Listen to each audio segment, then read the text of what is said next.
Gaji jam 3 datang setengah 4. Pakai Vespa mogok Raja. Bupati Naik Vespa. harus dihitung. Siap Raja. Sidang di MK-nya sampai mana? Tanggal 11 putusan sela Raja. Tanggal 11 putusan sela, Ya. ya kan. Berarti lewat dong yang tanggal 6. Lewat. Waduh, tidak bawa ke loter pertama. Enggak bareng Raja. Nggak apa-apa kan. Nih begini, Siap. kan kita paham ya, saya asli kelahiran sini. Betul.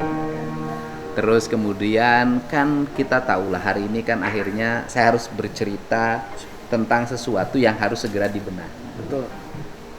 Dulu sih saya nggak mau ngomong yang begini, Iya.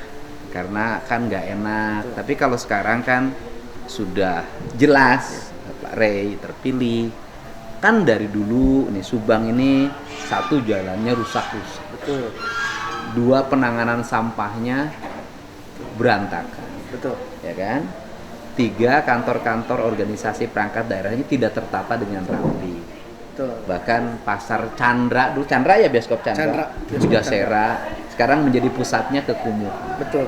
Trotoar-trotoar kotor, ya kan? Sungai yang di tengah kota ini tidak termanfaatkan dengan baik. Dan mohon maaf ya, setiap orang tuh seperti jadi jagoannya masing-masing. Betul Raja. Betul. Ya kan? Betul. Ada yang jagoan tambang, ada yang jagoan parkir, Limbah. ada yang jagoan limbah. Pokoknya dan orang Subangnya itu pada diem, Betul. ngomong enggak, gitu loh. Betul. Bener nggak omongan saya? Betul Raja. Betul. Dan kita harus tegas. Mulai hari ini kita harus tegas saja. Maksudnya? Kalau kita nggak tegas urusan kayak gitu ya gini-gini terus saja. Sedangkan masyarakat kan pengennya Subang nih kotanya tertata. Plus yang berikutnya, jumlah pegawainya kebanyakan. Betul, betul Raja. Itu Bener nggak? Betul, betul.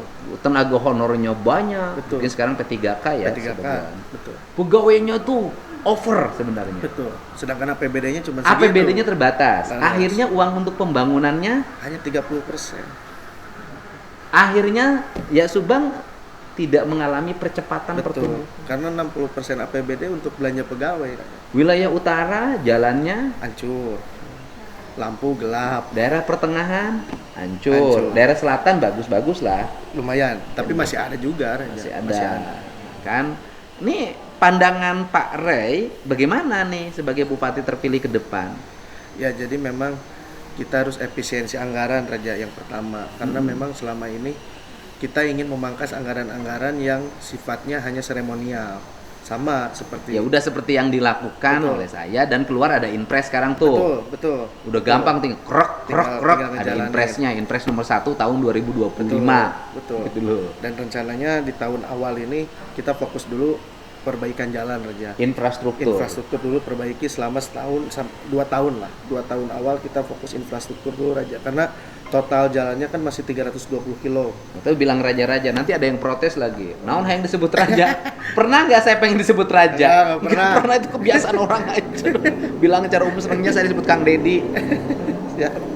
Terus? Jadi jalan ini kan totalnya 320 kilo yang masih rusak berat. 320 kilo. 20 kilo. Oke. Kalau kita ngelihat postur anggaran hari ini untuk 320 kilo itu kita butuh sekitar 600 sampai 1 triliun. 600. Sampai 1 triliun. Raja. Mungkin nggak tercapai oleh Om Rey? Mungkin dalam 2 tahun mungkin. Dalam 2 tahun Dalam 2 mungkin. tahun mungkin kita bagi 2, tahun ini 500 miliar, tahun depan 500 Oke. miliar.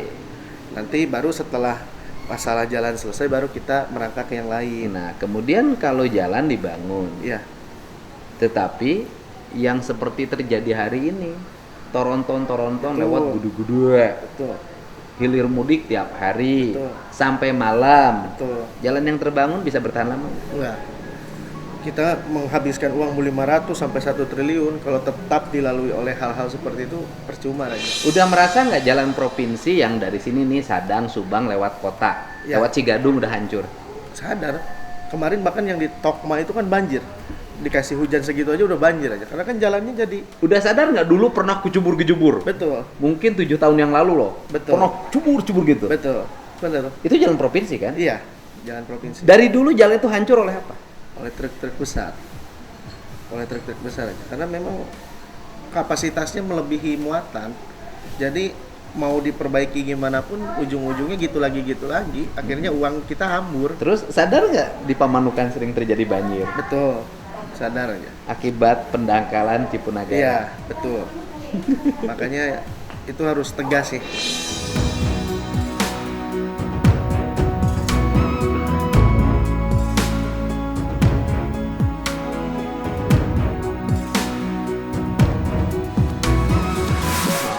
Jadi kalau rame nih kan kemarin ada demonstrasi lah ya, ke DPRD. Betul. Nah kemudian banyak orang nangka, Kang Didi banyak yang telepon ke saya. Kang Didi jangan takut loh, nggak takut saya. Gitu loh. Nggak takut loh. Nggak akan masyarakat takut. juga. Kita akan terus. Nah sekarang Pak Kang Rey ya, Kang Rey sebagai bupati terpilih, apa sikapnya sekarang terhadap galian ilegal, tambang ilegal, kemudian penempatan zona pertambangan yang ngacak di mana-mana? Pertama, kalau saya sih tegas aja. Walaupun di sini seperti yang dibilang kabupaten tidak punya wewenang untuk itu, tapi kan ini selain kita dari Pemda, kita kan masyarakat sekitar tuh udah mengeluh aja. RT RW-nya kan kabupaten yang bikin. Iya. RT RW-nya harus diperbaiki lagi. Jangan sampai lahan-lahan perkebunan itu bisa dipakai oleh pertambangan. Jadi memang hari ini itu yang jadi permasalahan. Jangan sampai lahan perkebunan, persawahan ini tergusur. Ini lahan perkebunan PTPN. Iya. Dipakai pertambangan. Iya. Berarti PTPN dong yang ngasih izin. Itu kurang tahu tuh. Kayaknya iya. Berarti PTPN kan judulnya juga PTPN, PT Perkebunan. Betul. Artinya dia menghasilkan teh, Betul. menghasilkan karet, Betul. menghasilkan sawit. Betul. Kemudian ketika jadi tambang jangan jadi jadi PT Perkebunan dong, PT Pertambangan aja.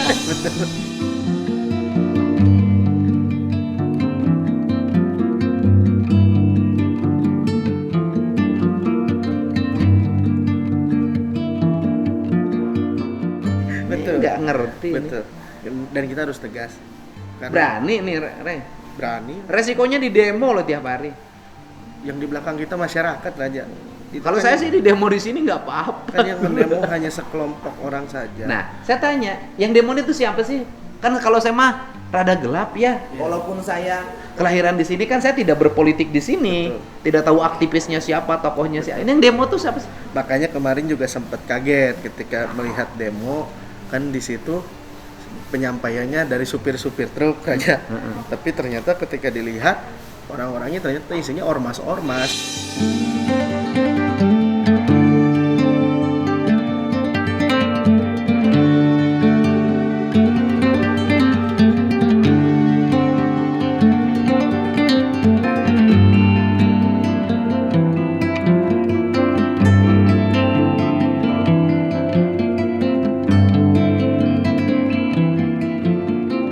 Yang demo tuh supir truk? Bukan. Yang orasi? Bukan. Yang orasi justru yang orasi di situnya ditulisnya yang orasi jangan tong disebut raja-raja itu siapa? Oh, itu ngomongnya aktivis lingkungan hidup malah. Aktivis aslinya apa orang itu? Saya sih nggak kenal. Ya ormas aja. Ormas. Dia ormas. Terus tim sukses bukan sih? Kemarin tim sukses juga. Tim sukses siapa? Ngomong aja. Tim sukses nomor 01 aja. Yang kemarin hadir. Kaosnya? Iya. Oh. Ada tulisannya tim kan. Sukses. Tim sukses. Jangan-jangan itu mah pelampiasan akibat kemarahan sama Ray ini. Mungkin bisa jadi. Karena Ray sering bisa bareng. jadi. Karena Ray sering bareng sama saya.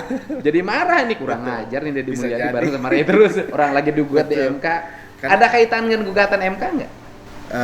Sampai hari ini sih kayaknya ya kalau disambung-sambungin mah ada aja. Kalau disambung-sambungin ada aja karena memang setahu Ray kemarin itu memang ya itu juga. Oke. Kaitannya dengan pilkada yang sudah selesai. Betul. Mungkin nggak bahwa tambang-tambang ini kemarin menjadi dana politik? Bisa jadi.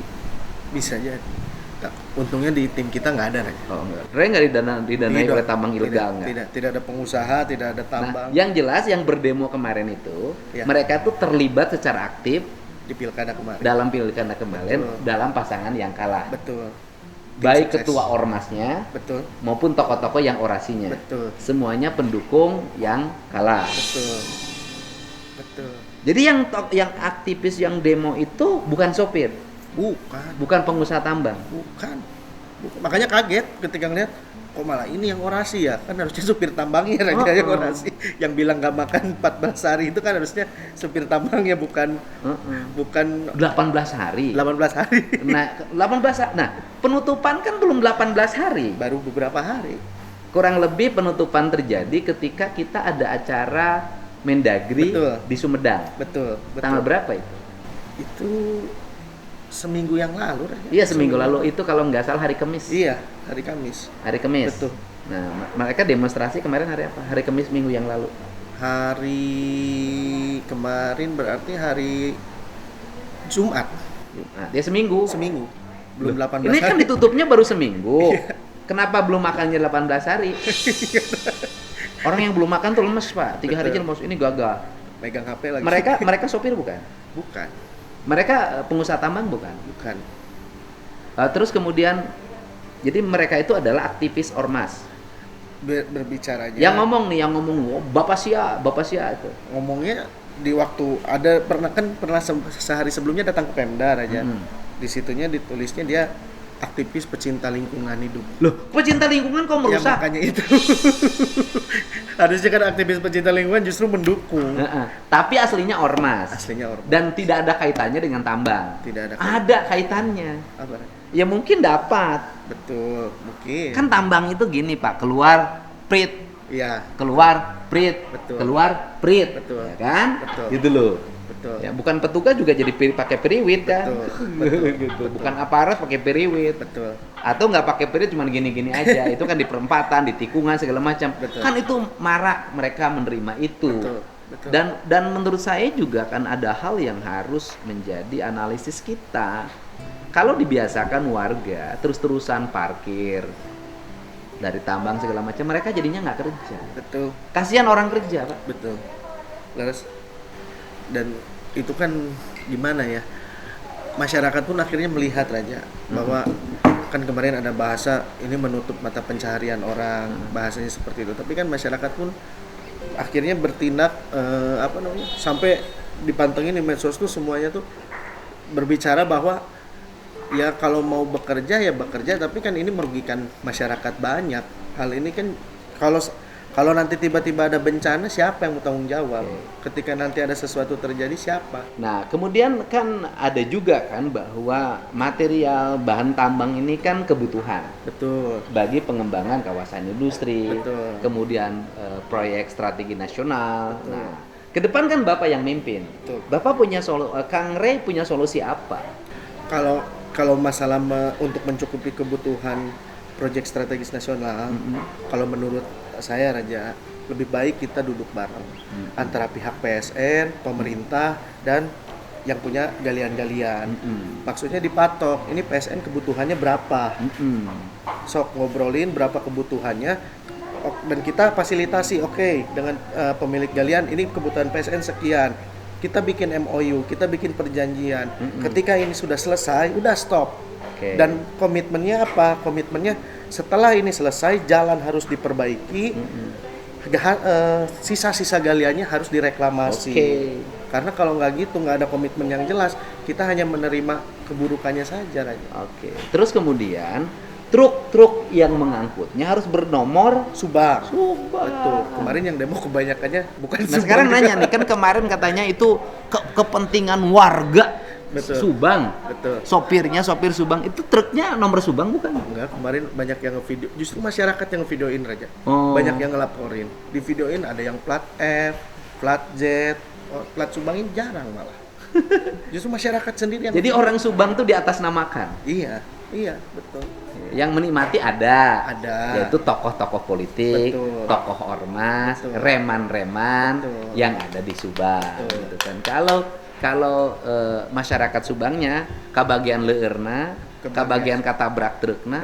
Nah, terus kemudian juga gini ya, yang harus dipikirkan kan ke depan. Orang selatan itu dari dulu kan penghasilannya dari nanas. Betul. Dari enteh. Kemudian kalau ekosistem selatan nih menurut saya sudah aut-autan kan. Betul. Karena memang kalau kita lihat peta, itu daerah yang digali itu harusnya perkebunan. Dan itu jadi gini, di peta itu ada Raja, peta potensi alam di Kabupaten Subang. Sebetulnya yang diperbolehkan untuk menambang itu hanya ada kecil Raja, dan itu di Cisalak. Di Cisalak. Dan tapi itu pun kecil, luasnya nggak besar. Jalannya jalan provinsi loh itu. Iya betul. Tapi sedangkan Kasomalang, Jalan Cagak itu di peta itu harusnya menjadi lahan perkebunan, bukan lahan pertambangan. Jadi ya memang kalau bicara ekosistem aut-autan ya sangat aut-autan aja.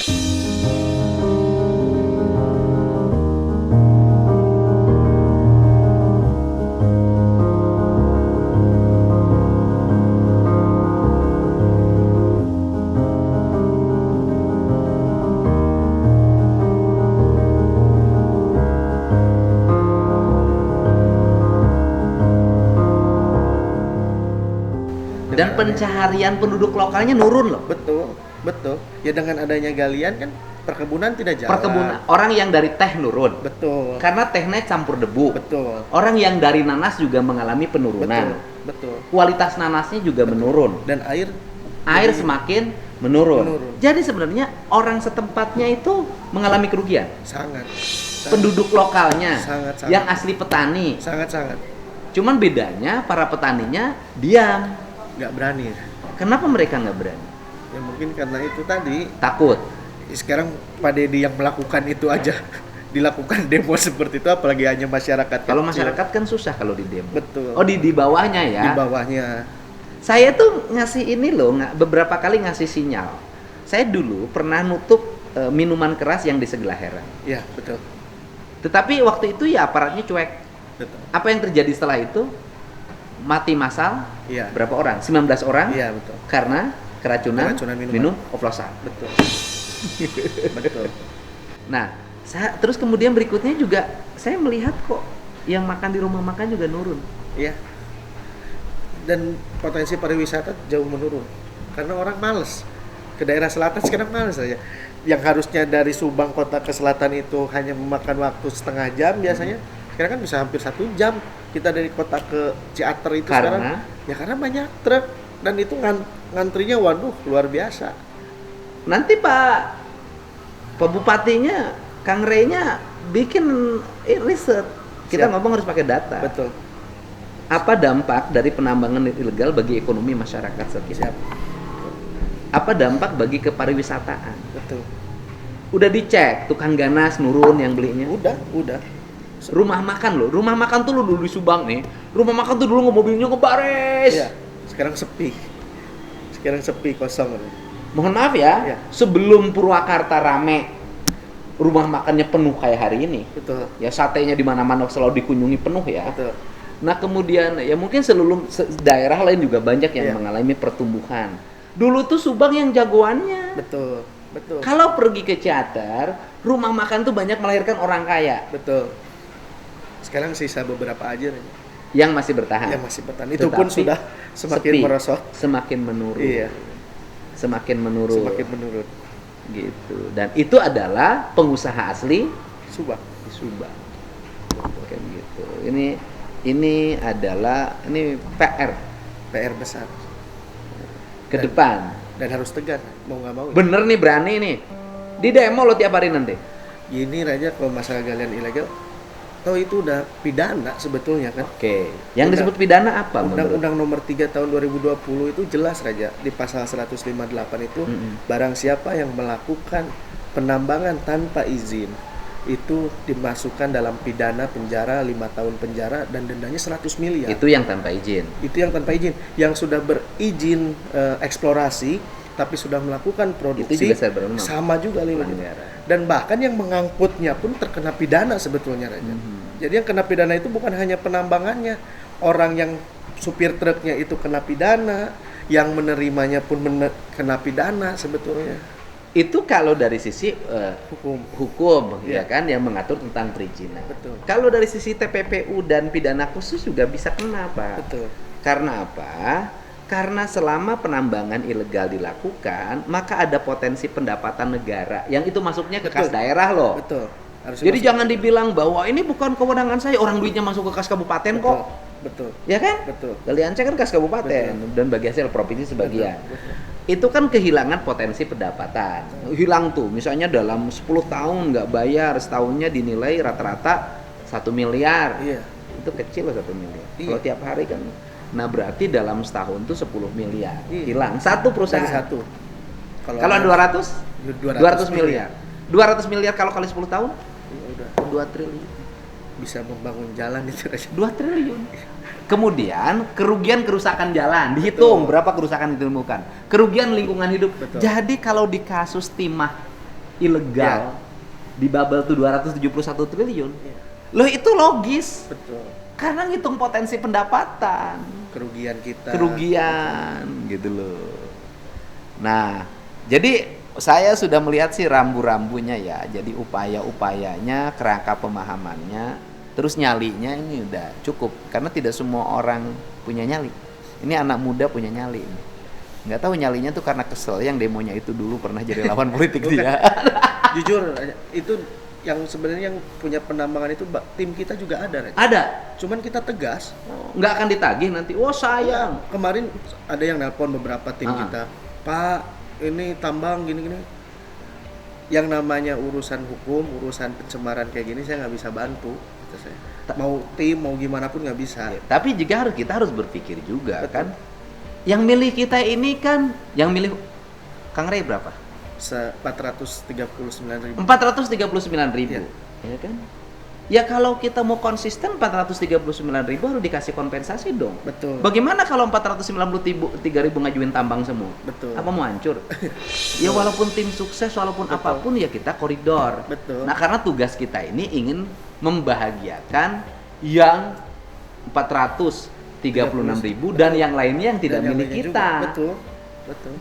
Gitu loh. Betul. Kalau saya ingin bahagiain yang 62,22% Iya. dan seluruh rakyat Jawa Barat yang 59,8%, 59 juta, 59,8 juta itu Karena kita nggak bisa tebang pilih, Raja harus konsisten. Begitu. Mau itu kemarin dukung kita mau nggak, kalau yang namanya udah berbuat salah ya kita nggak lihat itu siapa-siapa.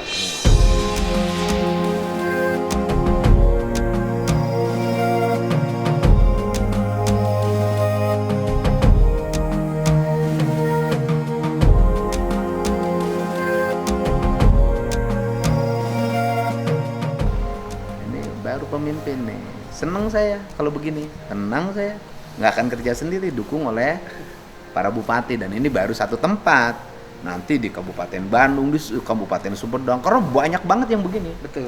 Dan itu kalau digabungin nanti dibikin tim melakukan evaluasi, menurut saya sih lebih dari 5 triliun. Betul. Betul. Betul nggak Pak? Betul. Kalau se-Jawa Barat Pak. Sumber PAD yang bisa dimaksimalkan sebetulnya. Oh, gitu. Dan inget loh, dan kalau kemarin ada yang bawa-bawa nama Pak Prabowo di demo. Pak Prabowo ini orang yang ingin mengembalikan kerugian negara yang diakibatkan oleh 1 pertambangan ilegal, 2 sawit ilegal. Betul. Gitu. Itu di daerah luar Jawa Barat, ada sawit, ada. Di Jawa Barat juga sama, ada pertambangan ilegal, cuma di Jawa Barat nggak ada sawit ilegal.